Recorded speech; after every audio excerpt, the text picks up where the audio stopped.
என் friend ஒருத்தன் சொன்னா எனக்கு அப்படியே தலை சுத்திருச்சு.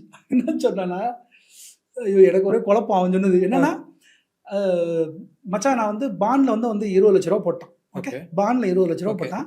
மாசம் 20,000 வருது. ஓகே, மாசம் 20,000த்துல அவர் வந்து எஸ்ஐபி போடுறான். எஸ்ஐபி வந்து 10,000, மீதி 10,000 கோல்டுல. ஓகே, கோல்டுல மந்த்லி சீட்டா போடுறான். ஓகே ஓகே, மந்த்லி சீட்ல வருஷத்துக்கு மாசத்துக்கு 15,000 அங்க சேவ் பண்ணிக்கிறான். கோல்டு அவன் பொண்ணுக்காக செலவு பண்ணிக்கிறான். இங்க எஸ்ஐபி வளருது. 2 பொண்ணுக்குரிய கோல்டை வாங்கிட்டான், பொண்ணுக்குரிய கோல்டை பண்ணிட்டான். அந்த கோல்டுல 15% வருஷம் டன். எஸ்ஐபியில் வருஷத்துக்கு 15%, இங்கிட்டு 15% சேவ் பண்ணிட்டான். அவன் கார்பஸ் அங்கே இருக்கு. இதெல்லாம் நடக்கும் பாண்ட்ல. இது எல்லாத்தையும் தாண்டி it's connected to GDP. Okay, இது எப்படி இருக்கு பாரு இந்த கேமு, நல்லா இருக்கும்.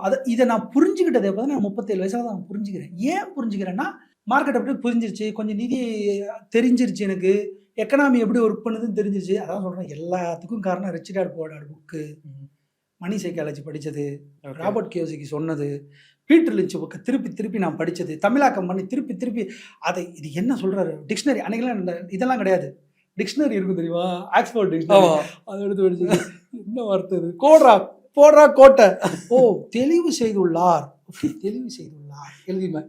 அது இது என்ன வேர்டு, அந்த வேர்டை படித்தோன்னே எனக்கு அப்படி புரியும். ஓ இதுதானா, இதுதான். இப்போ பாண்டுன்னு சொல்கிறாங்களா, இங்கே எல்லாத்துக்கும் பாண்டுன்னு என்னன்னு தெரியாது. கடன் பத்திரம்னா உனக்கு புரிஞ்சிடும். மியூச்சுவல் ஃபண்டுனா மியூச்சுவல் ஃபண்டு, பரஸ்பர நிதி நினைச்சுக்க, பரஸ்பர நிதி இது என்னது, பரஸ்பர அது ஆக்சுவலா பேர் எதுவும் பரஸ்பர நிதி, வைப்பு நிதி அப்படின்னு நினைச்சுக்க. அதாவது தமிழ்ல எதையும் சொல்லி பழகுன்னு நினைச்சுக்கோங்க, உடனே உனக்கு புரிஞ்சிடும். பணவீக்கம்னா புரிஞ்சிடும். அதே நான் வந்து கால் மேல கால் போட்டு இன்ஃப்ளேஷன் தட்டு கால்டு அப்படின்னு நினைச்சுக்க, ஏதோ சொல்றாரு, ஏதோப்பா என்னப்பா அது